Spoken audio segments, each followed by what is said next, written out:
NMLS number 65084, equal housing lender. Woo! Tax season is here, which means you've received or are expecting that tax refund any day now, and you're thinking about what to spend it on. How about a new home? With SaveWithConrad.com, we're helping renters become homeowners every single day, and it's more affordable than you think. You don't need perfect credit. You don't need a huge down payment. In fact, you may not need a down payment at all. At SaveWithConrad.com, we take the stress out of the home buying process. We'll determine your buying power. We'll even help you find a realtor. And unlike the banks, we don't say no. We say not yet, but here's how. So if you're not ready right now, we'll get you on a plan to be ready.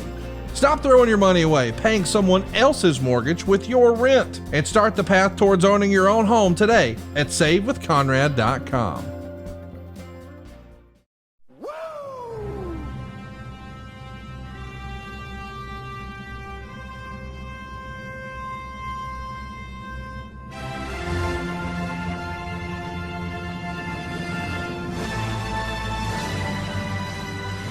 Hey, it's Conrad Thompson, and you're listening to Be the Man. And of course, we couldn't do it without the Hall of Famer, the Nature Boy himself, Ric Flair. And today, we're going to be listening to a conversation that he had with Sting. That's right. Sting was once on the Ric Flair podcast, and we are going to bring you clips of that. This was actually recorded before AEW was even a thing. So it's interesting to get back in our time machine and hear these guys talking about the way things used to be. And little did we know, All Elite Wrestling was right around the corner, and there was still another chapter to be written for Sting. But when I think about the most iconic opponents that Rick shared a ring with, I think we all think about Ricky Steamboat and Sting. And of course, if you're a younger fan, maybe you think about Shawn Michaels because of that incredible retirement match. But most of us, man, we just think about Ricky Steamboat and Sting. And today, it's all about the man called Sting here on To Be the Man. Let's take a listen to Rick and one of his greatest opponents. It's Sting! Where's Shivani when you need him? Hey, man, I'm excited to be here today. We've got one hell of a guest. This is one we've wanted for a long, long time, and I can't believe it finally happened. But once again, you came through, my man. The man called Sting. Come on. Does it get any bigger than that for you as far as history? Nope, not at all. I just can't tell you, as I've told you 1,000 times, he's one of those guys that you can go without seeing him for 10 years, but he's such a major part of your life and your career that it's just a wonderful, wonderful opportunity. And really, it's bookends for WCW. WCW is still loved by so many people, and so many people miss it. And, you know, you could argue that they really got going at that very first Clash of the Champions there in 1988. You and Sting went 45 minutes or maybe a few minutes longer, but it was head-to-head with almost 48. Let's get it right, okay? There you go.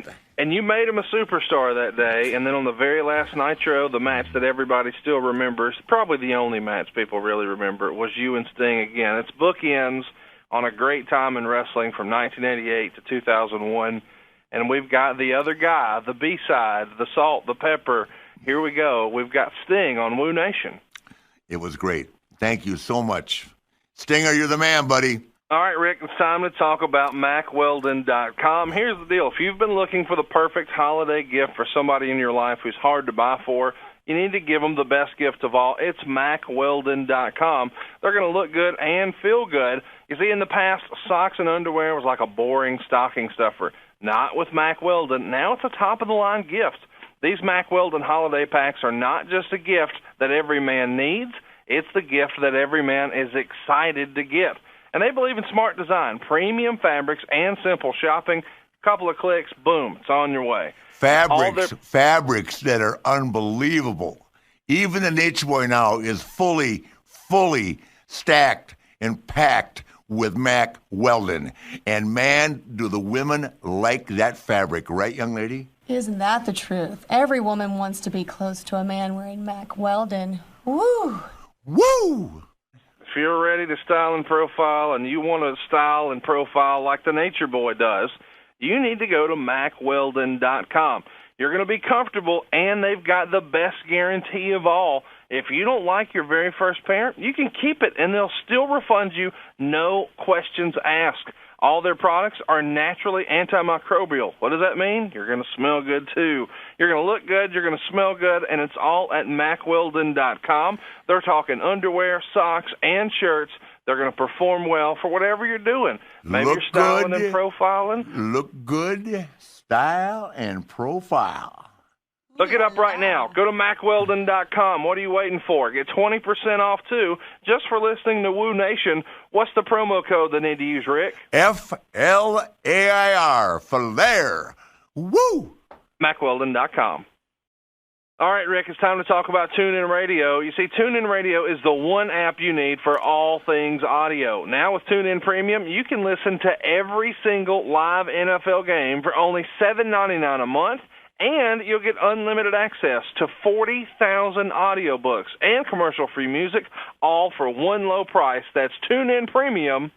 For all the audio you want for $7.99. Woo!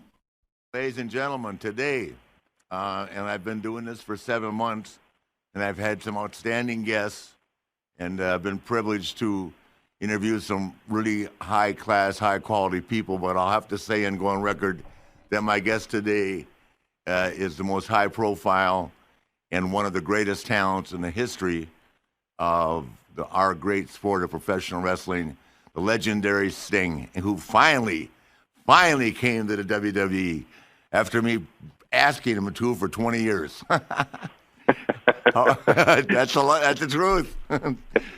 How you doing, man? Hey, Rick, I'm doing great. I don't know if I'm worthy of all of those words and to be, categorized with all your other guests that you've had in the past, but it means a lot coming from you, that's for sure. Oh, you're more than worthy. And, just to start out, Steve, I mean, everybody knows how close we are. Even during the podcast, I'll talk about that. By that, I mean a relationship in terms of respect for each other. We don't see each other a lot. We don't socialize, but when we cross paths, it's a very nice moment, and so much mutual respect for each other. But let's get a health update. Last time I saw you, man, you were diving off the top rope. You looked like you were 22 years old, having a match of a lifetime with Seth, and then the turnbuckle happened. Man, are you okay? Well, yes and no. I mean, obviously that night I had some problems. I mean, both buckle bumps. Not Seth's fault, completely mine. I have no idea what I did. I have no idea, but my neck whiplashed on both of them. Yeah. And on the second one, he picked me up, and I'm having a casual conversation in my own mind as I'm hoisted up on his shoulders, thinking, okay, Steve, tuck your chin. I mean, do what you know how to do. This is ridiculous. And I wasn't worried at all, even though the first one I had, a shock going down the left and right side, both down to the fingertips. And I thought, oh, man, and you can see me in the ring. I'm trying to, shake my hands out and try to get feeling back in my hands, And then the second time, again, having the casual conversation, and for whatever reason, I clicked out, checked out. I don't know what happened, but I did the same thing. And this time, it affected my leg. Yeah, your leg buckled. I saw that. Yeah, my legs just there was like no strength. They were just the power in my legs was just kind of going away, and I felt like I didn't have control over them, and I didn't. I had a temporary paralysis, and for a few minutes I thought I don't think I can continue. I think I'm done. But I can't do this. I mean, the stakes are so high, and I can't do this to Seth, and anyway, then the crowd starts chanting and everything else. Somehow or another, it just kind of came back enough where, okay, I can do another minute or two here and get out of this thing. But MRIs and all that, and neurologists have been looking at Dr. Maroon out of Pittsburgh. Yep. Yeah, he's looked at it, and he's telling me that I'll have to have a surgery, and the dust only in the last couple weeks has kind of started to settle a little bit for me. Just trying to get so much done in life, but now it's time to go get this thing taken care of. So, do they have to do a fusion? No, I'm hoping not. I know that's one of the techniques that they use, and I'm not sure if Dr. Maroon will have to do that or not. I've got two spots in my neck that are troublesome. Where there's I guess it's called spinal. What is it? Cervical spinal stenosis or stenosis, and that's what it is. So I have two areas in my neck where the spinal canal, which holds the spinal cord, it's kind of choked off in two different locations. And so lucky that a catastrophe didn't happen that night, long story short. So, I got to go get it fixed. I guess John Cena had something very similar. He had his fixed, and Dr. Maroon's done several of the WWE guys up there, and all with great success. So, yeah, he's a great guy. I actually met him for the first time last week. We were in Pittsburgh, and I've had to go see Donahue a couple times because they're always worried about me falling over at my age. But I hadn't had to see Maroon yet. But he saw me and he said, "How long have you been doing this?" This was last Monday. I said, 43 years. He said, "You must have a couple of headshots." I said, "Probably." But I said, I actually can say that, what I was going to say about you, and I say this to everybody, I tell Hunter the same thing, is that time off is a wrestler's worst enemy, and it's hard to take time off or wrestle once a year. I mean, Hunter's doing that now, and that's what you basically have done, and then get in the ring and perform at a high level. I mean, it's hard to do because your body, all the running on treadmills and Stairmaster and that has nothing to do with being in the ring. And I'm still amazed at this moment. I watched it right there firsthand. The way you had they had 25 guys feeding you at WrestleMania San Jose, man. I go, he's got to take a deep breath sooner or later because they had 4 waves of calorie giving you, and you never stop punching, man. I said, he's in shape, boy, oh boy, holy cow. That's a lot because Hunter never does cardio, and he was wrestling Daniel Bryan for 30 minutes. He said, "No, I had to do cardio to get ready for that guy." But it's just different. Working in the ring and running and doing cardio and running outside or any type of machine indoors is totally different than being in that ring for 20 minutes. So my hat's off to you. But I mean, people don't realize what it's like. You put 20,000, 30, 40, 50,000 people around you, and just that ambiance alone. I mean, that can gas you, and then, the stress of, being in the whole thing. I mean, everything comes into play. So, I mean, you can do that treadmill and do any kind of cross training you want to do, but nothing is the same as being in the ring. And especially, at your age and my age, hey, I got, with somebody like Seth, I mean, these guys are just tremendous athletes. Yeah, I've got 10 years on you, buddy. Jeez. I know. You're just a kid. Oh, man. Unbelievable. Just glad to hear that. I basically keep up with you through Chrono. And, I know you were in a hospital at 3:30 that morning, which I didn't know, but I did get to talk to you that day when you got home. I remember I was with Chrono, and I got on the line and said hi. So I'm just glad. I remember. Yeah, I'm glad that you're home and safe and everything. And you just got back from Europe, right? Weren't you on a signing over there? Yeah, I did some stuff in a couple things in London. I went to Glasgow and Manchester. I did some autograph signings and took some pictures and that was good. Yeah, good to be back over there. Yes, so that your injury is not affecting your day-to-day life and travel and all that then, right?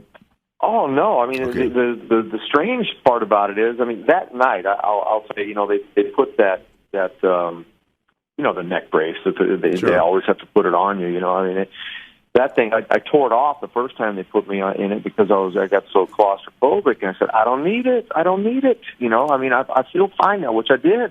I mean, I walked all the way back to the dressing room And, they're trying to stop me and, get me loaded up in the ambulance and put the neck thing on me. And finally, Carano and everybody's there. Paul's there. I mean, he's talking to me, Steve, please, you just need to do this, So finally I did it, and I tore it off.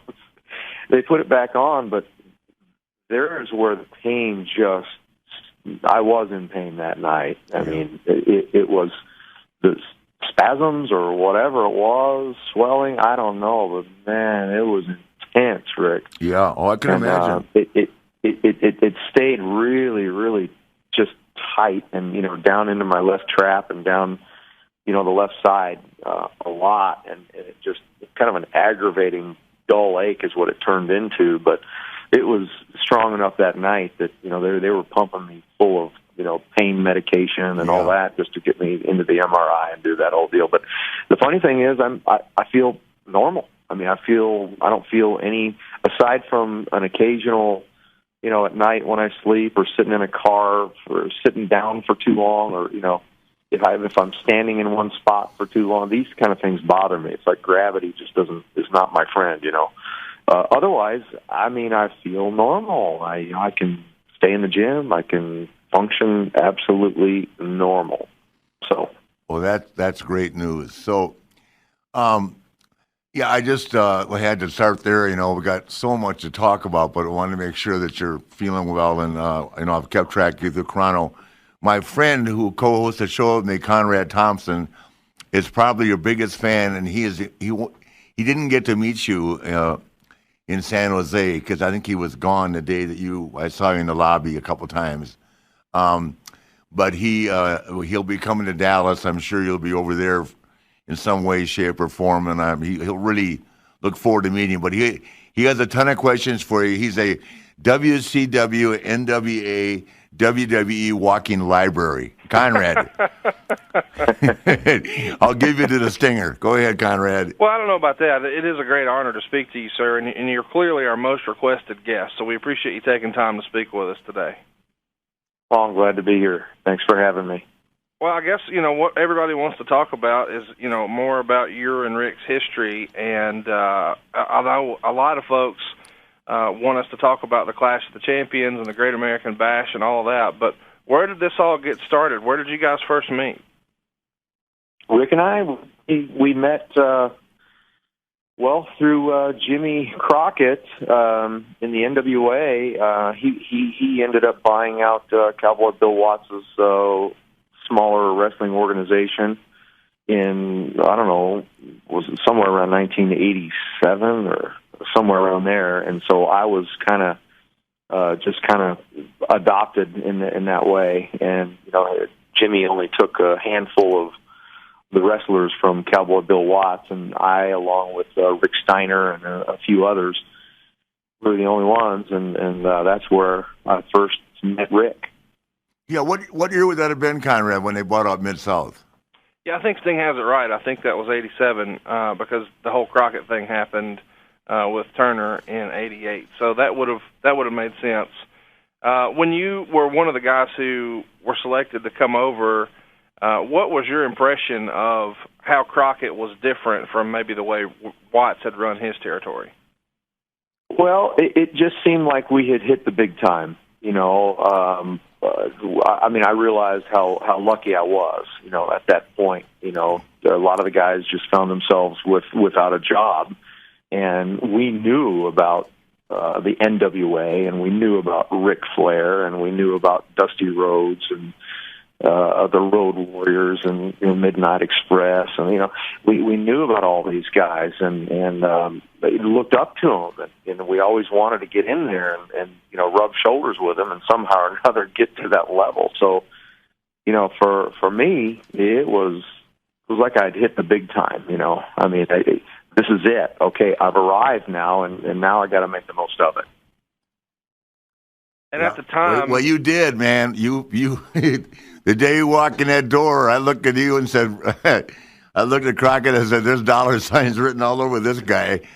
Handsome, blonde, painted. Let's do it." God. Yeah. I mean, what an impression you made.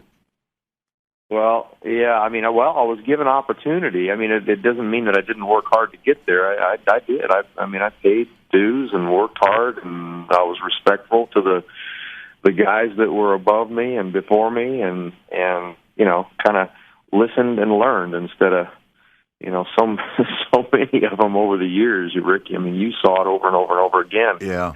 They just can't keep their mouth shut and always want to do it their own way and not even know what they're really even talking about. And so for me, that's just the way I did it. And, the next thing you know, you're in this big program with Ronnie Garvin and the big build up, and we go to Detroit, and I can't remember if it was Joe Louis or Cobo, one of the Joe two. Louis, yeah. Joe Louis, yeah, $110,000 gate, which was huge for the NWA then, and Ronnie wins the title. We come back there less than 30 days later and to a $10,000 house. Goodness gracious, do we love talking about Henson shaving on this program. It's seriously one of my all-time favorite products, and if they stop advertising tomorrow, I'm going to use it forever. This is the last razor I will ever buy.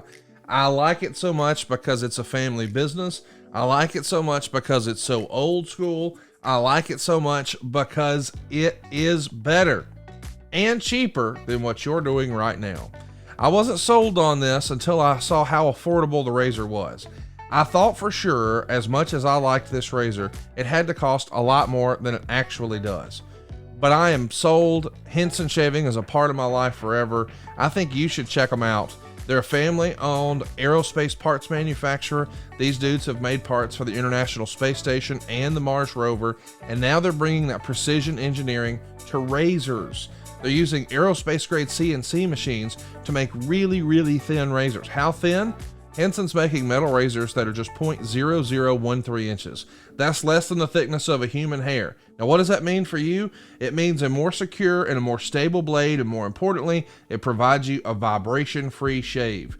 You see, as you have those vibrations and those wobbles, if you will, that's what causes the nicks, cuts, and scrapes.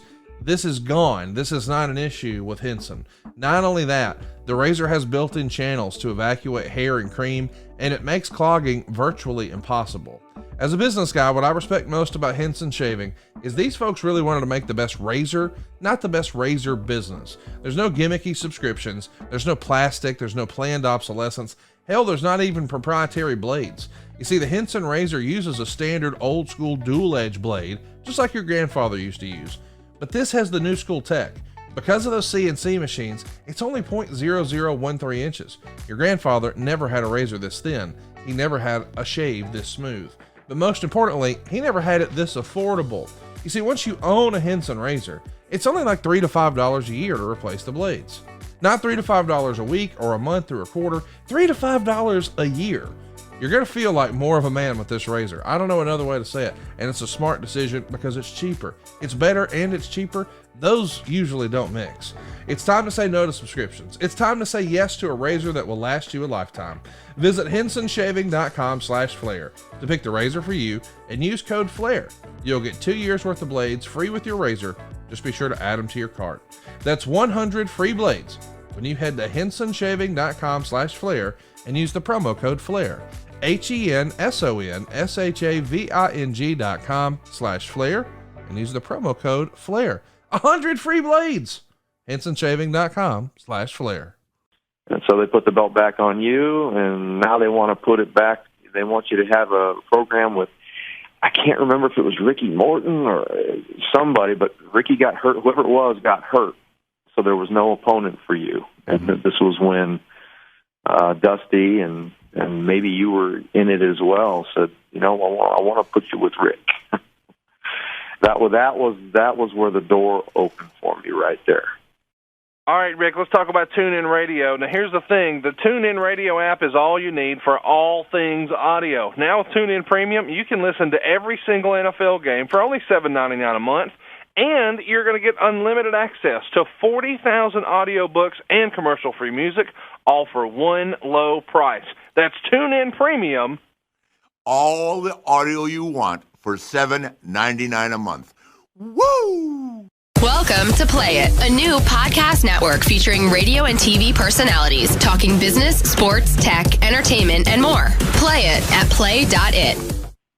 Well, let me just go back to what you said about working hard. But I know for a fact, because we were married for a couple of years, you wrestled at least 30 minutes every night, 7 days a week, sometimes twice on Saturday and twice on Sunday.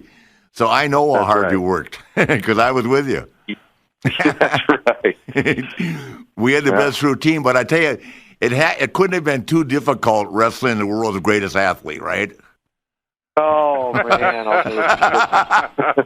That trot around the ring and trying to cover my face. Oh, Conrad, he used to get in the ring, hit the ropes, and say, here's the world's greatest athlete. He'd have to put his hand over his mouth to start laughing. I also remember the first time working for you, and the first house show we did, and, you put me through 30 minutes, and I came back blue. I about passed out, remember? And the next day, I was doing step-ups with Paul Ellen.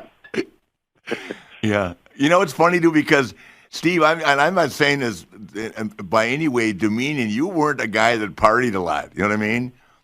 You just stayed focused, and you were, real family-orientated, and, I said, this guy's just a machine. And I kept saying to myself, because I kidded Steve, I said, how do you just not release, man? You can't do this. Maybe you haven't been doing it long enough. You're going to have to find some vehicle of recreation after this, because it's a long night every night. Yeah, well, you wore me down, Rick. I tried, but I mean, you ended up wearing me down. That's for sure. Everybody did. So, well, the thing of it is like the thing that's really cool, and there's a few people I can say this about, but I hadn't seen Sting, Conrad, in 10 or 11 years, and I, knew he was at TNA, and I'd watched him on TV, but I don't even think we'd communicated. I don't know if I had his number. I did it one time, but you know how there's a relationship with someone that is so special that I couldn't wait to get to TNA, but not because I was going with Hulk and all that, but I was going to get to see. I really like Kurt Angle a lot, as you know, Steve, and of course I love Sting, and man, there we were. Back there at the set, and he walked to the door, and it was like we never lost a beat. And then, of course, they put us in the same dressing room, and I drove him crazy for 2 years. Yeah, no, that was awesome. Yeah, it was a good reunion. I was glad to have you back. And I had so many on that. I don't know about you, but I had so many of the younger guys there who approached me later and said, it was unbelievable to see you and Rick shake hands and hug each other. Everybody thought that was so cool. Well, it's funny. It's very cool. I mean, it's so awesome to look back on your career, and I've been fortunate enough to have that with, I think, pretty much the same relationship with Steamboat that I have with you. But also later in life, I had it with Sean and Hunter. You know what I mean? I got to wrestle them a lot before I retired, and obviously Sean at that last night in Orlando. But the thing for me, what makes you a little different is you were able to walk away from it, man.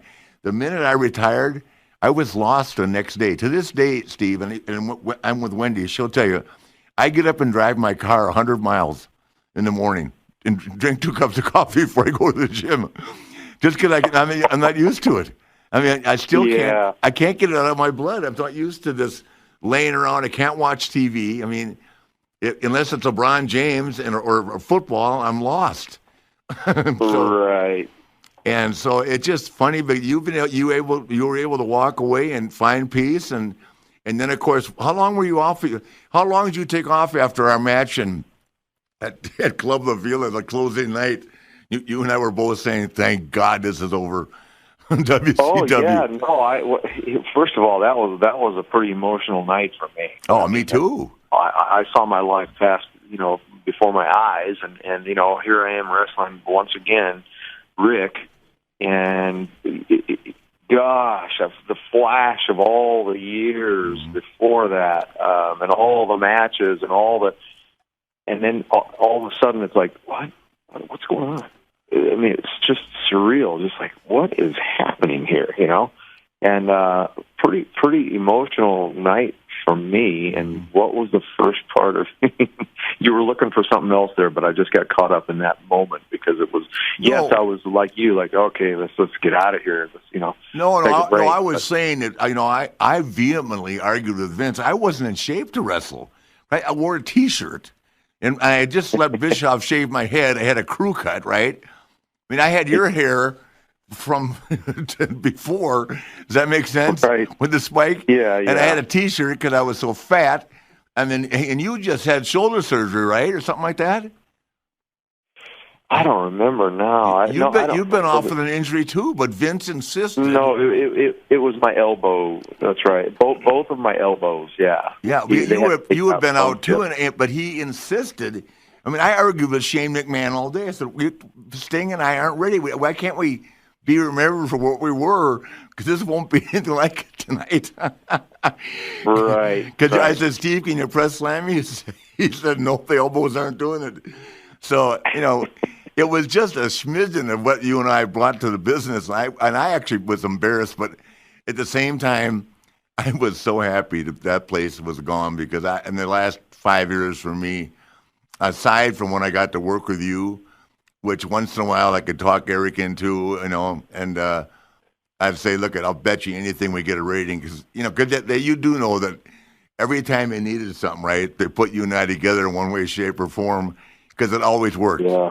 And it was never an argument. It wasn't about who won or lost. It was just, it is what it was. So, yeah, and you're right about that. And I do remember, though, at least for a second, I thought I remembered gosh, my mind is going everywhere right now. Oh, what did I do? That was the question. What did I do afterward? It was about, or how long was it? It was close to 5 years. Before you went to TNA? Yeah. Yeah. I mean, I went to New Zealand, I went to Korea, I went to Australia, I went to the UK, a few little trips. I did some third-party stuff here and there, but very little over about a 5-year period. You mean wrestling over there or just doing appearances? Wrestling. Oh, cool. Okay, good. So, well, once you got healed up, I mean, you were still a young guy. I mean, it's funny because we've all been knocked around. I've been the luckiest of all because I don't have any injuries. I did crack C5 in my neck. I remember that, and that I know. Yeah. I had that. I know the pain you had in your neck because I thought I was going to die. But well, Rick, I mean, you just everybody knows this about you. I mean, the most durable of all, probably. I mean, plane crashes and wrestling, and somehow or another, you end up better than everybody. I don't know how that works. How does somebody survive a plane crash, Yeah, well, let me tell you, working with guys like you made it easy because I'm telling you, I would rather take a press slam from you, a suplex off the top rope, anything like that, than some of the stuff I had to do with Bruiser Brody and Stan Hansen. Are you kidding me? Please give me Sting. I don't care. He can press. We had a routine down. And you know what? People can say how they did the same thing every night. The people never stopped, man. I mean, figure four, beat in your chest, turn it over, backslide, press slam. I can't tell you how many times, that in the later years when they would put us together and you'd say, okay, you're talking about, you ready for the press slam? You ready for this? And I go, Rick, man, we got to change it up. Let's do something different. You go, Steve. And you tell me this is the story about, they come here to see me flip over the top rope. They come here to see you beat on your chest. I go, okay. I forget who it was that you said you used to watch. And if you didn't get to see him do that flip over the top turnbuckle, you feel like you didn't get your money's worth. Ask Conrad. He didn't. He hated it. Ray Stevens is who you're talking about. He's told me that story 1,000 times. Ray Stevens, yes. Yeah. The name escaped me. It was Ray Stevens. That's right. Yeah, when I was a kid, if he didn't do it, man, I was so damn mad I went home and said, I may not watch wrestling again. Yeah, that's what you used to tell me. And so I go, all right, let's do it again, Yeah. Well, I mean, how many times, think about it, if I run down, taking the flip, and Steamboat's chopped me running down the apron, right? Then I started doing it with you, and we got just as big a pop with you. Yeah. Except for mine was a clothesline. The clothesline, but it didn't matter. Dumped out to the floor. Right. And the thing about you, Steve, which really was that same thing about Steamboat, I will say that. Shawn Michaels, Hunter, the same way. A lot of guys don't like it. Steve, let me whack him, Conrad. I mean, he had that chest, that perfectly carved out chest, flat on top, and he let me whack him, and that's all I needed, because that was my offense. A knee drop, falling on my face, and chop. Right. And you go around 30 days straight doing that? Every night. I mean, you're black and blue going into the ring, and by the end of the night, you got trickles of blood coming out of your chest. Yeah, and that's if I didn't cut you with the blade I had on my finger. Oh yeah, I remember that one. Yeah, Austin calls me Edward Scissorhands. Perfect. Well, Conrad, jump in here, man. Tell them what some of your I know that you like that Clash of Champions match. We went 48 minutes, and Jackie Crockett screwed up the time, so I sat in the Scorpion for about 15 minutes, which, I mean, not literally, but about a minute, and it should have been like just 10 seconds. But aside from that, that was a hell of a night and a hell of a match for both of us, and it got a lot of attention, and it got like a 7-8 rating on TBS, so they were flipped about that, and we were up against WrestleMania. Remember, Steve? Oh, yeah. I'll never forget it. I mean, commercial-free, first time in history of the history of television that any kind of sporting event of any kind went 45 minutes without commercial. Yeah, and everybody thought, there's another example, everybody said, do you think he'll get tired? I said, I don't think he will. I mean, I don't see it. And, man, you didn't. You never slowed down. We never brought the pace down. I wasn't one of those guys that believed in what they call a rest hold, Conrad. Right. Because why if they're buying it, me being a ping pong ball, and then when I just get him down and I threw him in the railing, which he took so good, and people can believe that, and then, I get him down a little bit, and he sold like crazy, and when he came back, I mean, he never got tired, and that's to me what defined that night. We probably gave him more wrestling in that 47 minutes than a lot of people have seen in years. Does that make sense to you, in my opinion? Yeah, no, I agree with that for sure. And I'm always outspoken about that match and what it did for me. And I know that, of course, you always want it to be as good as you can possibly make it. But I know also that you had the power to make or break me that night. And I'll never forget it. And I'm glad that I had the relationship I had with you, because you decided to make me. And it put me on the map. That was it. Now I was off and running. Well, let me just tell you something. It wasn't a difficult decision. All I could see, number one, I can't help but tell you, and I'll keep telling you now, the two nicest guys in the history of the business, and I've been in a long time, are Sting and Ricky Steamboat. Just the two best. And I don't budge in that statement. I mean, I have a lot of other people I think the world of. But if there's two people, and Conrad, I tell Conrad this all the time, there's two people that are just sometimes you think are just too nice to be in this insensitive business, because it is insensitive. But Steamboat prevailed. I mean, and then, of course, Steamboat and I and Sting got to travel a little bit in Europe, which is another story. But and Steve, just some guys are just so damn nice, and we always internalize. There's once we got with Turner, it became more of a business that prior to that, I never even had a conflict working for Crockett. But the minute that Turner got involved, I mean by Turner I meant the company was with Turner. Then all of a sudden it became an issue that became very political. So. Who knows? Yeah. Man, I got to tell you, I sat down to record today, and the doorbell rang. And the doorbell almost never rings here at my house. And I thought, well, what in the world is this? So I go and I see UPS driving away. So I look at my front porch. Bam! There it is. A full box of Factor. Guys, I'm sold. I got to give you a peek behind the curtain. Factor, like all of our advertisers, will send us something to try it out, see if we really like it, see if we really want to endorse it. I liked it so much, I signed up. I'm subscribed. I'm getting 14 meals a week. My lunch and my dinner every single week are from Factor. I absolutely love it. I think you will too. They're America's #1 ready-to-eat meal kit, and they make it so easy. It's so fast. It's so convenient. It's cheaper than takeout. It's faster than takeout. How do you beat 2 minutes? That's all it takes. These are fresh, never frozen meals. You heat them up in the microwave in 2 minutes, and it's fantastic.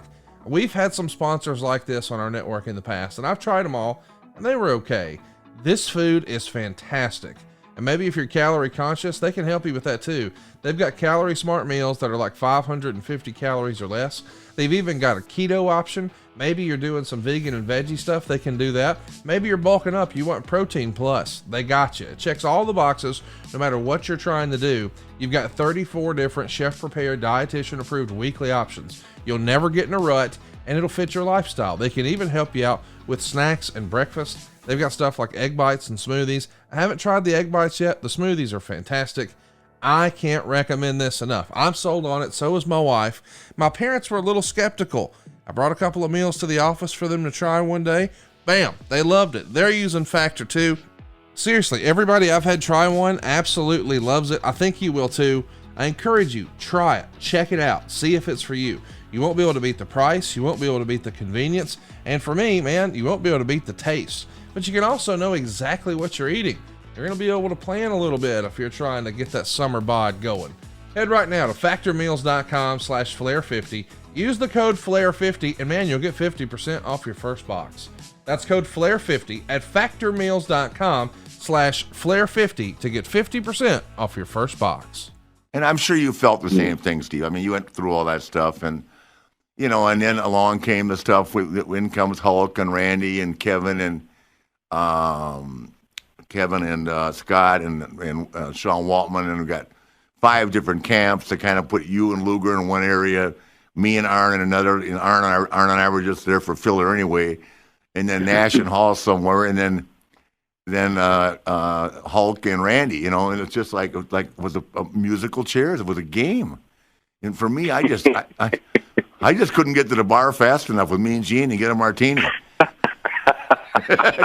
Not kidding. Yeah, I know. Well, at that point, we all were. Oh, geez. I was doing the same thing. So God, it's funny because the greatest story of all, and I have told this to Conrad in private, but so we worked this angle out where it's me and Steve against Arn and Brian Pillman in Detroit, and we stole it. Remember, that's where I sucker punch you and we beat you up, yeah. right? Yeah, at a pay-per-view. We stole it. I mean, when I turned around and nailed him, and I turned on Steve, they were so hot. We get the TV the next day. It got over so big, so they booked me and Stinger in the main event, and they go, Sting's going to beat you. I go, okay, no big deal, And so he had arm feet in, and he kicked both of our butts, double scorpion, everything, all the and then Eric walks in the locker room and goes, Sting's back. Sting's back. He didn't even say thanks to me. And then he put him, and then Steve was gone. We never even had another match. I mean, we never had it was never me and Arn. I mean, we never had any tag matches. Every time something got over with me, sometimes he just would shut it down because we stole it at that pay-per-view. I don't care what anybody says. No, we did. I'll never forget the reaction when you suckered me, and they didn't heat on me, and I'm trying to make that tag, and I milked that thing as good. Oh, it was great. Could. Everybody thought we were together. By the time you did that, it was very similar to me to the Corpus Christi. When you turned on me there, the Horseman. It was the same kind of heat. They were pissed. Yeah, well, that was great too. I mean, I got to tell you, if you look back on that angle, we're just changing for everybody listening. We're talking about. We had a Clash of Champions in Corpus Christi, and where we gave Sting an opportunity to join the Horsemen or quit or I guess join the Horsemen, right? And and Ole cut a tremendous promo, as did Arn, and I was just standing there with my sunglasses on. And so when he came back out, we gave him like an hour to think about it. He came back out and was really, because that Corpus Christi was a hot town. The crowd was hot. And then we sucker punch him, boom, boom, boom. And then the worst thing that ever could have happened, he came down to get me in a cage match or to interfere in a match. And I didn't know he got hurt. And he dropped to the floor and he tore his patella tendon and he's walking up the ramp limping. I think he's just working, right? and I run and tackle him wide open on top of the ramp to start beating him up. And he goes, Rick, my leg is broken. Please get off me. I go, what? I tackled him. I knew exactly what I did. Oh, my God, because I felt so bad. And you went from there to the hospital and from there to Birmingham. And Christ, I gone for a year. But, I mean, it was all my fault. I mean, I think you heard initially heard it falling off the cage, but it sure didn't help me jumping on top of you. Because I jumped on top of your back. I heard it about 1 month earlier with Lex. He gave me a suplex where I cut the flip and land on my feet, and I didn't get rotated enough, and something happened. I felt something tweak in there, like a little tear or something. Well, so I took Advil, on and off for that month, and it really helped a lot, and I felt okay. But in those days, we're doing TVs, like 2 TVs sometimes. Yeah. And you're in on every single segment. So you get warm, then you cool down. You get warm, you cool down. You get warm, over and over and over again. I had cowboy boots on, and I had to run down, the ramp there, and then jump up on I was going to jump up on the cage, climb in, and you and I were going to do our business. And I jumped off that one leg, and it just snapped. And I thought somebody whacked me with a pipe or something. Yeah. And I look back, there's no thing. Everyone's sitting there, and I reached down, I felt my knee, and I went, oh, my kneecap was way up into my thigh. So I jumped down, on that one leg, hobbling around. Doug Dillinger's there, and Wahoo, and I go, Rick, he's climbing the cage, he's coming. I go, stop him. Like, my leg, I can't. My patella tendon is gone. I only have one leg right now, and Doug's going, I'll stop him. There was no stopping you. Well, I didn't know. You came down, you ran the 40 in about 4.2 flat, and dove over the top of these guys. We got it on film, but there I am. I got you. Oh, I know. Angling, you can play it back on the network right now for $9.99. And if you want to, Clash of the Champions 10, it was from February of 1990, and that seems like that came just a couple of months after you guys had kicked Sting out of the Horseman, and I assume that was supposed to be a fast track to what eventually wound up happening in July at the Great American Bash. What was the initial plan to make Sting the champion? It was probably supposed to happen before July. That's the way you guys remember it? No, this was Big Heat. Here's the deal. He was supposed to win the championship at the next whatever. That was after that, and the match was set. But so then that was the Big Heat because Herd said to me, well, you're going to drop it to Luger. I said, no, I'm not. I'm dropping it to Sting. That was Big Heat. That was the start of the end with me and Herd. Because I said, hey, I promised him, and he's the one that worked. You're not just going to, change this deal up. Because, you're not just going to. That was Jim Herd's way of thinking. Well, Sting's not available. Screw him. I mean, you know what I mean? We'll just go somewhere else, and instead of staying with it. And I just said to him, because at that point, Steve and I, it's not like we socialized, but we had become more than friends. And I told him, I said, don't worry. I may not have it, but if I got it, it's going to you. It's not going to anybody else. Yeah. But he got. Yeah, and it was 5 months later, too. It was February of 1990, and I went back to Atlanta, and 6 days later went to Birmingham, and Andrews put it back together, and he said, you're going to need 7 months, minimum. And I remember coming back in 5 months at the Great American Bash in Baltimore, 1990. Yeah, sold out, man, and we rocked it, too, another night. Jesus. Yep. And that was just awesome. So, yeah, I just was so difficult. At that point, I was exhausted with Jim and I, or Herd, or whatever I'll call him, Jim today, I'll be kind. But it was just so hard because to have someone that didn't understand the business in any way, shape, or form, or the mechanics of it internally, not maybe business-wise, but money-wise, but it just to be so difficult, I think it wore everybody down. It just changed the demographic of the company, and obviously, yeah. Well, we were a wrestling company producing wrestling, and then we turned into a TV company producing wrestling, and exactly. All the suits and ties. Jim Herd being one of them. That was the first time I just about left and went to New York. I hadn't had any conversations with Vince at all, aside from at a NAPTY convention once, a few words here and there, but and very friendly and all good. And it came time for me to negotiate my contract, with Jim Hurd, and he threw an offer out, and I said, "What? And I'm thinking Road Warrior money and Flair money, and and I said, "What? I'm not going to do that." And he said, "Well, what do you think?" And so I threw a number out there, and he just about gagged. I mean, he said, "Well, I see no precedent for that. Steve Avery, pitcher for the Atlanta Braves, he's only making $100,000 a year." I said, "He's going to make millions coming up here. This is his rookie year, and I'm not in my rookie year, by the way."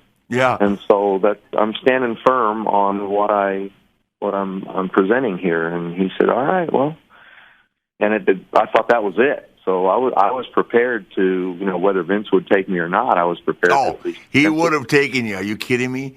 It's well, I just he ended up calling her. Called. He said, "Okay, I'm going to give you what you want." So the rest is history. Then you drove out and bought the Ponderosa outside of Atlanta. Everything you touch turns to gold. Real estate, man, over the years, I don't know, just for some reason, it's just more times than none, it has worked. I mean, hey, Conrad, it really worked well. Conrad, he had a place. We have a not ongoing joke. The fact Conrad lives in Huntsville, Alabama, and he has what we refer to as the Conradison. He's got 11,000 square feet, Stinger, on a mountaintop in Huntsville. He has more square footage in his home than the whole city does. Nice. Yeah, he drives nice. He's got a nice. $347,000 Rolls Royce. Okay. Oh my God. People don't even know what kind of car that is in Huntsville. Okay. So we call his place the Conradison. So Steve Stinger had the Conradison in North Georgia, North Atlanta. How many acres was that, Steve? It was only 40 acres, Rick. But 40 acres in Atlanta at the right time is pretty cool.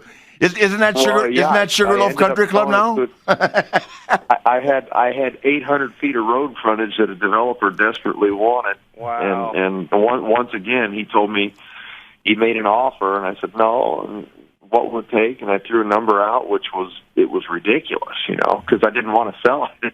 Yeah. And he said no. And 30 days later, he called me. He says, "Okay, I'm ready to do business." Okay. Yeah, now that is known as Sugarloaf Country Club. Right.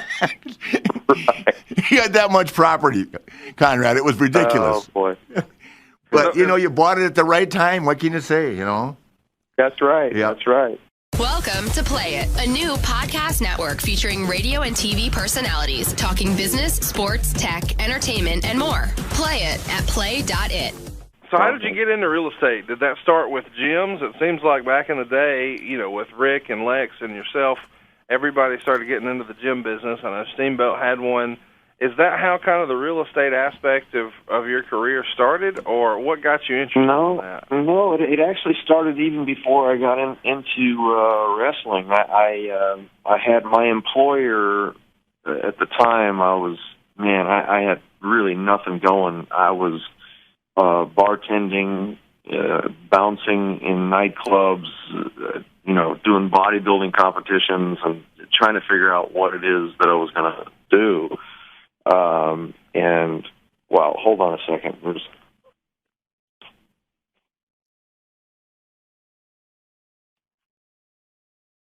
Sorry, somebody was approaching me right there.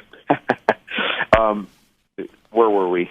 Oh, you were talking about your employer back in the day. You didn't have anything going, bodybuilding, doing bar stuff, and maybe looking at real estate. Yeah, in the real estate part of it, yes. I ended up that employer had a friend who had a home in the town that I grew up in, and was trying to find somebody to, long story short, share some equity with him. So I moved into the house and decided to share equity with him, and all I had to do was upkeep the house and keep the lawn mowed and this and that. And And so I did that, and when it came time to sell, I would get a certain percentage of the equity. And so I cashed in on that and invested in a Gold's Gym. And that's where the health club stuff started for me, is I invested into a Gold's Gym in Reseda, California. That's the San Fernando Valley. And one of my partners was Ed Connors, who was the treasurer of the Mecca, the very first main Gold's Gym in Venice Beach, California. And so real estate and the health club business, it all kind of happened right around the same time. But real estate was always something that I was interested in. I have no idea why. It started out with homes, and then it turned into just dirt, just land. And, I've done a few 1031 exchanges that very successful, and, God just blessed each one. Could you break that down for me? I know you and Conrad are having a private conversation. What in the hell is a 1031? Just so I can go on. Just so when people say about a 1031, I know what it is. You're Okay. getting hit on taxes as bad as you should. Yeah, this is how you avoid capital gains tax. Oh, okay. Well, I haven't had that issue lately. I've been in the alimony department lately, so. Oh, that sucks. I've got my own capital loss system. When that developer we were talking about in Atlanta, when I sold the property to him and put the money in the bank, then I wanted to buy something in California. The state of Georgia wanted 10% of the money. No, I'm sorry, it was 6%. 6% of the money to take it out of Georgia. Wow. And invest it somewhere. And I said, what? This is on top of the capital gains tax. So I said, no, I'm not going to do that. I'm going to do this different somehow or another every single time. And that was the first time that I thought, this money, what a waste. I mean, I love the idea that you're able to put some money in your pocket, but I hate the idea of giving a percentage of it to the government or to anyone else if you don't need to. Yeah, well, along those lines of the fitness thing, Conrad, I've told you, but I walked into that Main Event Fitness, when they built the first one down by the Hyatt, and is it Windy Hill Road, Sting, or is that what it was? Yes. Windy Hill, yeah. So I walk in there and I go, God, this is cool. Maybe I could do this in Charlotte. So you and I started talking about business back then. It's only because of Sting and Lex, who introduced me to these people with the equipment representatives and stuff like that. And then I flew out to Gold's. I met Ed and made a deal with Grimkowski, and I opened my first one in Charlotte. But I stuck with Gold's, where they developed their own brand of the Main Event. But I ended up owning 10 of them as a result of the influence of Lex and Sting in the fitness business. I rolled. I had them from 93 to 2001. I wish I still had kept a couple of them, but it's been so diluted now, and like these places are open for $18 or $12 a month or whatever it is. Oh yeah, there's so many 24-hour health clubs now. Not just 24-hour fitness, but I mean there's a variety now of clubs in every town you go to. Yeah. And but for me, I don't have any interest anymore. Yeah, I don't know how they do it. In 1993, I was getting $44.95 a month. And I had every one of my clubs had a draft of at least $110,000. By draft means that's how much was coming in guaranteed money to pay the bills with. That mean, you know what I'm talking about, Steve. I'm trying to explain it to any fan that's not getting it. Because we worked hard on building those drafts. But the one in South Park, the first one I built, which once again Steve advised me to pre-sell and all that, I sold 1,800 memberships before the doors opened. Oh. Yeah, I mean, it took about 3 months to build it out and all that, and get the upfit, and then bring the equipment in. And the day I was supposed to open, the equipment was late, but it came in, and the guys stayed all night long. And I opened up the next day, and I opened up in January, and did if you're in the fitness business, January, February, March, and April are your killer months because of the New Year's resolution that wears off. But I did like 500 memberships in January. I thought, this is insanity, and I was making money. Making money in less than 6 months.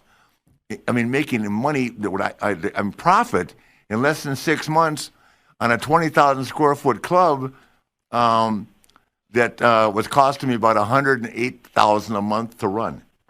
I started making money, and that's pretty much unheard of. And then I opened up 3 more in Charlotte, and all of them, I just covered my bases because they took off like crazy. I had 20 when I sold them in Charlotte.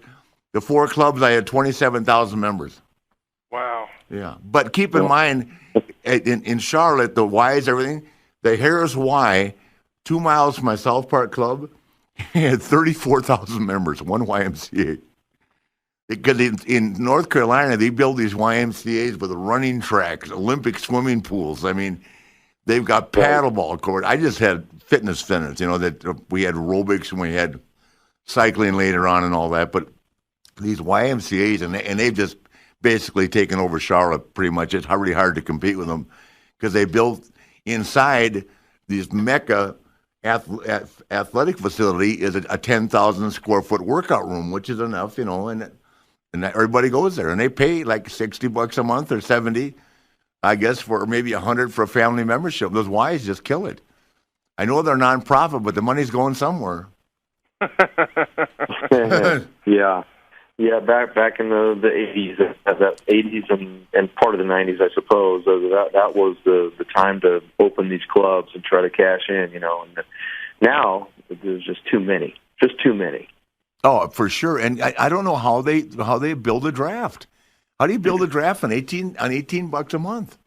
These LA Fitnesses are all over Atlanta now, and I mean, they're decent, but they're nothing in the caliber of your place when you guys were first opening. And then I don't think any of them were as nice as the gyms I had in Charlotte or throughout the state of North Carolina. But they do business. But what $18 a month we charge? $18 a month. I don't know how they make any money.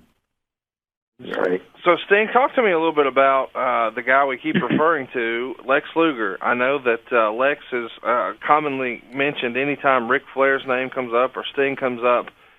Talk to us about kind of your friendship with him, and then, Rick, I'd also like for you to expound on why these two guys. It feels like, when the NWA was transitioning to WCW, you really spent a lot of time trying to make 2 new stars in Lex Luger and Sting. What was it about those two guys that really stood out to you? Well, I'll go with the same thing with Lex. I mean, Lex Luger, and I don't care what anybody says, to me, is just a nice guy. And I think, he's had some personal problems. God only knows we have them, and it was terrible. I think it caught all of us off guard. We've had Lex on the podcast, Steve, and had a real nice conversation with him. But, to me, I had fun with Luger. I didn't have a problem with him. I mean, a lot of people were upset because the thing that upset everybody is he had played pro football, and he knew what an agent was. So when he came to Crockett, he had an agent who negotiated a deal, and Lex started out from day one with big money. And that's what started, some of the problems with Crockett, because then Road Warriors got mad, and then, of course, I got mad. So I'll take the press slams that pay me the same amount of money, okay? No problem taking the bumps, but I'm not doing it for half the money. But here's the deal, nobody understands this. And Steve, this is not to hurt anybody's feelings, but Steve Borden, Sting, became a great performer. Lex never got to that level, but in all fairness to Lex, he didn't have enough time to really learn because they pushed him to the top so fast. And, I mean, he hadn't prepared himself. He was in Florida for a little while. Then he came right in there. And, I mean, within 2 weeks, he was with the Four Horsemen. And within 3 months, he's working with me. And he's out there with me and Aaron and Tully. And you can learn on the fly, but it's hard to pick up the business that fast. And where you had a chance to pick it up, and you got to wrestle a lot of different guys in Louisiana at first, and then you came, of course, and wrestled a number of people aside from me. They put Lex in the main event because, Aaron used to say to me, man, you can't be doing that. I'd tell him, you can't hit him and say, don't go down, right? I said, well, I'm going to go out there after watching you and Tully wrestle the Road Warriors, and I'm going to wrestle them for 30 minutes. What do you want me to do? He didn't have an opportunity to learn. It wasn't like I was going out there with you or Steamboat. And in all fairness to him, he didn't have an opportunity to just take time and learn the business. I mean, he was in it Right. and running wide open. Would you agree with that, Steve? Oh, absolutely. I mean, you're right. I was, I learned on the road, and I learned every single night. I learned in the cow palaces. I mean, walking through, cow crap to get to the ring. I slept in my car, and I wrestled in front of a couple hundred people in high school auditoriums. I mean, I did all that. You learn the business, you learn the psychology, you learn timing, you learn how to adapt to different wrestlers. You gotta. And so I had that opportunity. And you're right.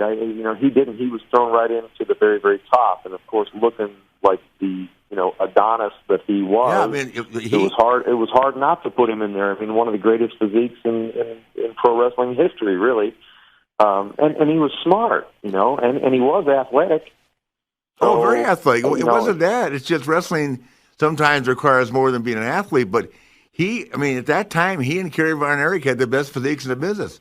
And I'm saying that, Steve, you had a great physique, so did Steamboat, but Luger and Kerry Von Erich were just in a different place. They were set apart. Yeah, Lex. Apart. I used to check in a hotel with Lex sometimes. We'd be watching TV, not humbling, just say for a day while we're waiting to go to the arena, and he'd be sitting there on the floor watching TV doing crunches. I said, you're wearing me out, man. Stop. It's okay. But I tell you, it did take me a couple of weeks or a couple of months, but I did crack Luger. I had him on the vodka cranberries. Didn't take him long. You're right. Oh, man, I know. I remember those days for sure with him. He loved the vodka cranberry. Oh, yeah. Absolutely. He'd get out of the car and open the trunk and put some baby oil on the guns and walk into the bar. Didn't take him long. Yeah, that's right. Much to the dismay of Pegaroo. She doesn't even talk to me. I saw her the other day. he would have getting back to Lex, and you said you didn't have problems with him and all. I know that many people did, and when I first met him, he seemed I don't and looking back now, I think he felt threatened. It was a competitive thing. And I had it toward him as well, because here we are the same age and kind of the same generation, and we're both trying to make it. I wanted to try to get where he was, so he had the start. He jumped the gun. He was a step ahead or two steps ahead of me by far, but we both wanted the same thing, and so it was a little awkward for us in the very beginning. But ultimately, we ended up kind of hitting it off, because he realized that I came out of this bodybuilding world, and he didn't really even know how to eat properly. He knew to eat a lot of protein and all that, but to really get him fine tuned and dialed in and lean and all, I told him how to eat, and I helped him in the training aspect of things as well. He was just throwing a lot of weight around in the beginning. Yeah, no, I remember, because you actually studied that. Because you've always been, that's another thing which is totally unrelated to wrestling, but you've always been real careful with your diet. I've noticed that for years, and you don't drink beer and stuff like that, so. Not so careful anymore, but I tried to, but I got Lex going on the egg whites and, the grilled chicken breast and all that, and told him how to order inside of a restaurant, and whatever's on the menu, but just get a plain grilled chicken breast. Yeah. And get some rice on the side. Get a little pasta maybe on the side with your veggies, So he appreciated that, and we ended up in the cockpit of the car traveling from town to town, and then became business owners and pretty close friends over the years. And then we drifted apart because of his lifestyle and my lifestyle. And then his life completely changed, which I'm sure he told you all about. Absolutely. He got saved, gave his life to Jesus Christ, and he's just a completely transformed person. Same thing happened to me in 1998, and so this is what kind of kept us alive, literally alive. So, yeah. Well, let me tell you, there's nothing wrong with that, and I'm on board with you totally. I'm not going to say that I go to church all the time and all that, but sometimes you got to look at it for what it is, and you have a high spot in your life that changing your life, which I certainly did, and Steve, you were there. But that makes you think about everything that you've ever done. And sometimes I look back and think, people say, what are you going to be remembered as? Do you think you'll be remembered as the greatest wrestler? And I know, well, I don't know, but I don't think I'll be remembered as the greatest father. Not because I didn't care, not because I didn't try and spend a lot of time, but, you know, I was pretty focused on being Ric Flair, and sometimes that got out of control. And I'm the first to admit it. I say it now, but I don't know if I hadn't gone out and had fun. I didn't do any drugs. That was never the issue, but I entertained myself, you know, and it depended on what city it was in and how late.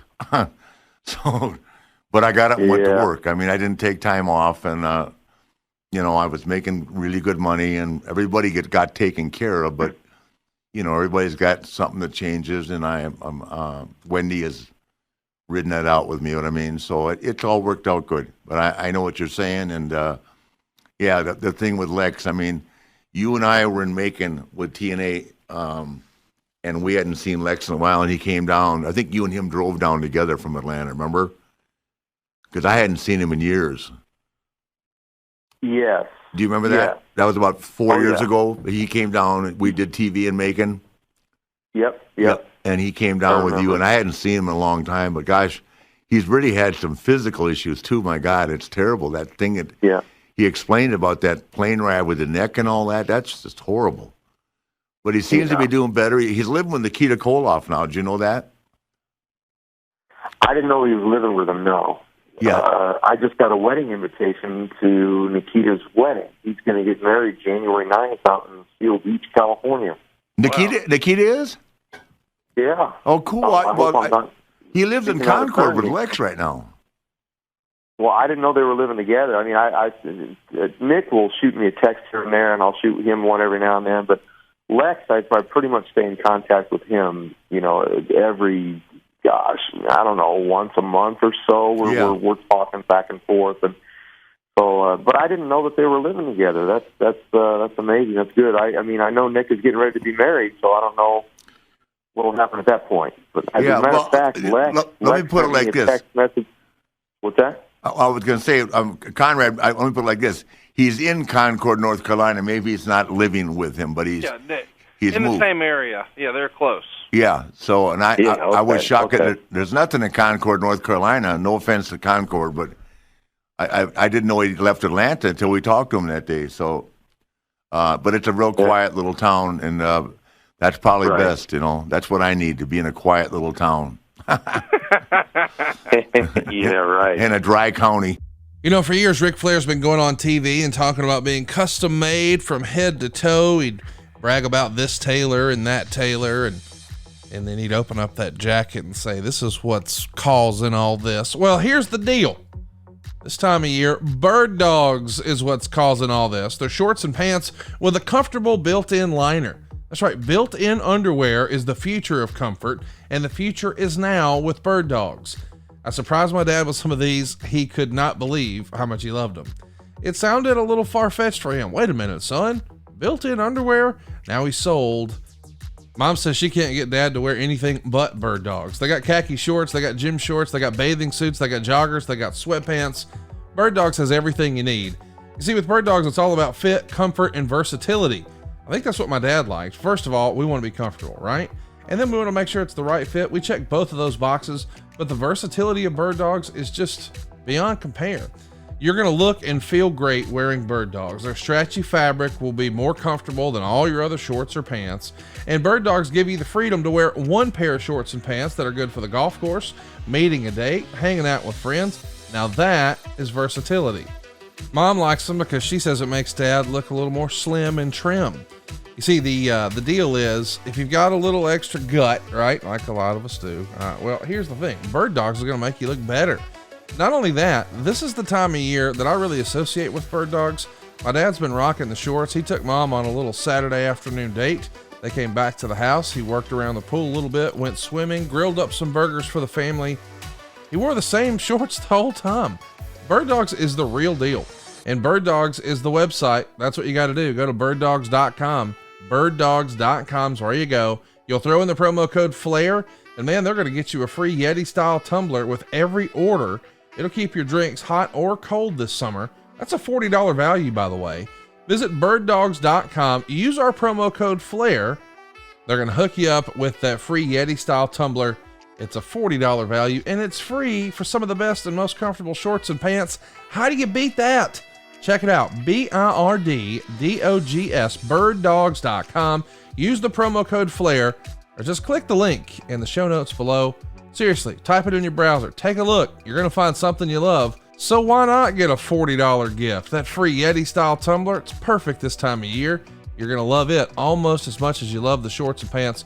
It costs nothing to look. Go check it out. You're going to love it. I promise. Birddogs.com. Use that promo code FLAIR. well, Sting, what's next? You know, there's lots of talk online that maybe this is going to be the Hall of Fame year. If that were to happen, and what would that mean to you, and who would you like to have induct you? Well, I mean, if it were to happen, it only makes sense that Rick. Oh, listen, Conrad, I'm way ahead of you. 2 years ago, I texted him. I said, buddy, if you're going in the Hall of Fame, I want to induct you. I put the pressure on him 2 years ago.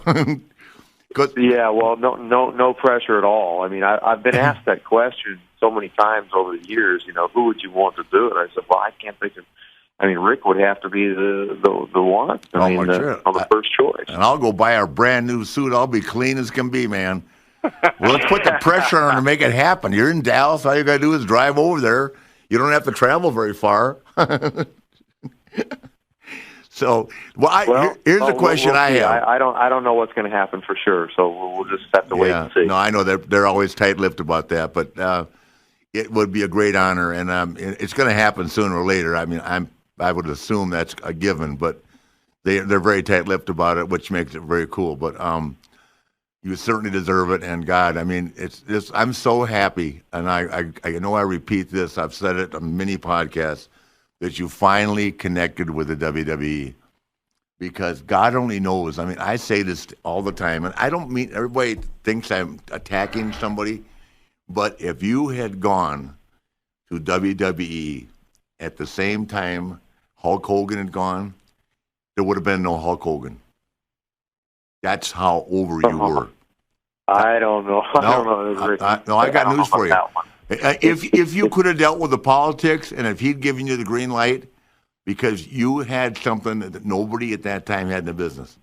Yes, Hulk was phenomenal in his role, but he was a much more limited performer than you were, and that the paint and everything, it was the right time, and totally different than the Road Warriors, because you actually, and I've always said this about you, you invested money in your wardrobe. You kept your attire fresh. I mean, you had robes, you had jackets, you had all kinds of stuff. I mean, and that to me made your gimmick even more special. Does that make sense? No, definitely it does. I mean, so many guys go out there night after night after night. Now the kids just wear their T-shirts, their marketing T-shirts. Right. Yeah. I mean, but if you think about it, I mean, I'm glad that I did it too. At least I have bragging rights now to say that I did WrestleMania. You know, I wrestled for the world title. I can say these things for the WWE. A lot of guys cannot say that. I think I've done just about everything there is to do, and so I feel good that I can look back and say that I actually did something with WWE. Vince McMahon used to tell me over the years, going back to that conversation I had with Jim Hurd, several times I did talk to Vince, and I would always end up getting what I wanted with WCW financially, and Vince would say, just remember to cross your T's and dot your I's.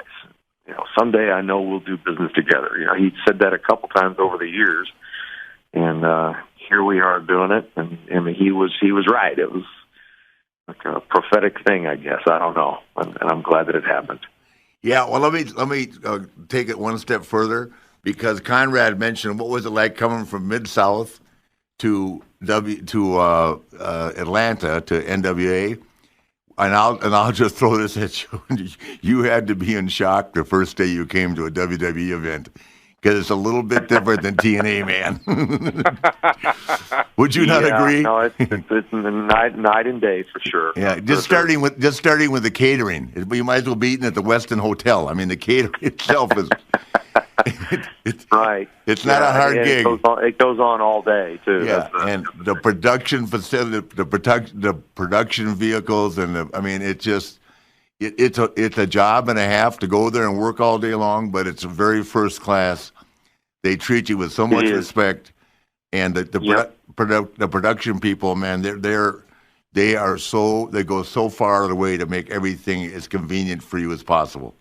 Doesn't mean you're not going to work your butt off, but it's so different than any other place I've ever been.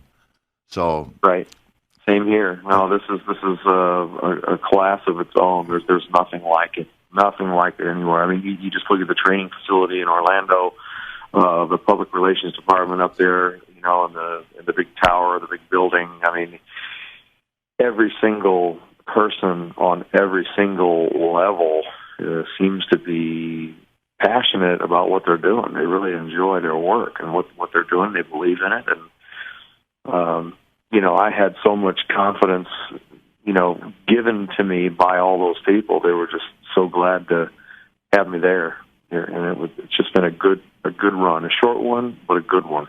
Well, it's a compliment to you and who you are, because you're always a gentleman. And I have to say something just on the side here. You think there's any ego involved in that Titan Tower? You think it's got enough decorations around it? It is a sight to behold for sure. Yeah, it's like his airplane, man. I landed in Charleston yesterday, and he was in ahead. And they got G5s, G4s, all kinds of planes. And here's this red and black monster with a big W on the tail. He's got that new Bombardier Man Express. Holy cow. I mean, I just love it. And the guy, I was talking to a pilot that flies another Bombardier at the hotel. And he said, is that thing as nice on the inside as it is on the outside? I said, you wouldn't believe it. It's like being inside the Ritz-Carlton. Have you been in it, Steve? Have you flown it yet? No, I have not. No, I haven't flown in it. Yeah, no. You've got to make one trip on that. Holy cow. It's everything that you think that you want in life and more. Yeah, they offered to put me on it the night I got hurt. Or the next day. They were going to, either that night or the next morning, they were going to do Raw, and they wanted me to be on Raw. Obviously, that wasn't going to happen, but that would have been my opportunity to get on it. Well, here's the deal. We're going to let you go. I appreciate you doing this, and let me tell you something. I got one more press slam left in me, and I'm sure you're going more left in you. Somewhere down the line, man. Absolutely. Get that neck fixed. Okay? Yeah, no, I will. I'm going to. If nothing else, I can still climb up on the top rope. You just slam me off and give me a splash. Very good. Very good. Take care, man. I love you, Steve. Thank you so much, sir. All the respect in the world to you. Rick. Hey, let me tell you one more thing, guys. So about 2 years ago, which I tell everybody this story because I sent a picture around the country. I get a text from Sting. He said, hey, my son is staying with the Kentucky football team and where you're at. And I said, would you want to meet him? I said, yeah. So I walk out in the lobby, and I'm looking around, and I mean the spitting image. Here's this 6'5", handsome as can be, chiseled kid, 250, Steve? He's 240, but man, he's 242-ish. Yeah. So I take a picture with him and all that, and I send it to Hunter, and I go, guess who this is? And Hunter goes, I have no idea. And I go, it's Sting's son. He's at Kentucky. I mean, he looks so much like you, and what a nice kid. Well, you guys did a great job with him. Congratulations. Oh, thank you, Rick. Yeah, he's still holding out. Yeah. We're hoping somebody will pick him up. He's going to do the combine again next year. We're absolutely sure. He's in Lexington right now training. I was talking to him yesterday, and he's definitely going to keep it up. Well, if you want to fly me in to help him learn how to run that 4.240, I'm available. I'll have him come see you, Rick. World's greatest athlete. Woo! Right. Beat on your chest and give us one woo, Steve. Oh man, I can't. My voice, I couldn't do it. I gotta do it for you. Woo! I'm giving it to you in spirit, man. Okay. Thanks, buddy. Love you. All right, love you too, Rick. See you soon, Thanks, man. sir. Well, Rick, we could have talked to him for another hour. I know. See, man, did you like it? Man, that's unbelievable. You know, it's one of those deals where, you know, he's been somebody we wanted to get on forever, and we wanted to wait until the time was right. And I just don't think we're going to be able to top Sting. I had another hour's worth of questions. There's just so much history between you guys. We got to get him back another day. Yeah, I'm sure he will. He was so receptive and so nice, and gosh, he's just a wonderful person. So I can't thank you enough, Conrad. I mean, he hasn't met you yet, but we'll make sure that happens in Dallas this year. But I'm sure he'll be there in some shape or form, hopefully for the Hall of Fame. But you know that remains to be seen. So thanks to you, man. I hope your foot gets better. Man, I appreciate it. Thank you very much, sir. Woo!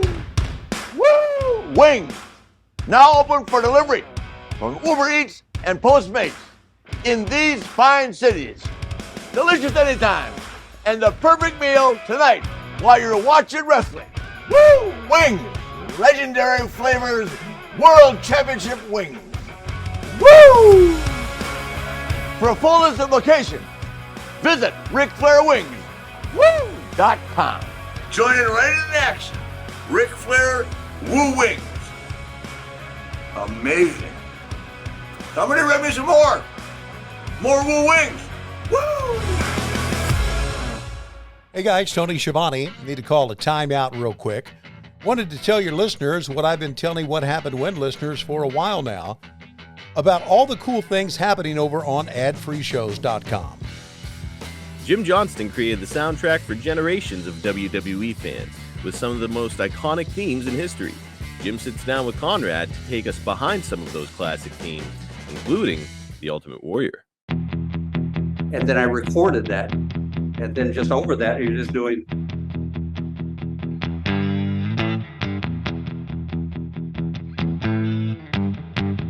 You know, it's so simple, but that's what felt like him. Plus, an all-new edition of The Book is here, as David Crockett takes us page by page, gate by gate, through the JCP booking logs of April 1985. On Sunday, April 14th, you start the day with a 2 p.m. show in Richmond, Virginia, 43 grand. An hour later, Asheville, North Carolina kicks off, and it's another 63-63. But then that night, you guys all cruise to Atlanta, $31,000 at the gate. Talk about a banner day for Jim Crockett Promotions. This is hard to beat, man. That's just a small taste of what we got waiting for you. With 4 levels to choose from, see for yourself why ad-free shows is the best value in wrestling today. Sign up now at adfreeshows.com.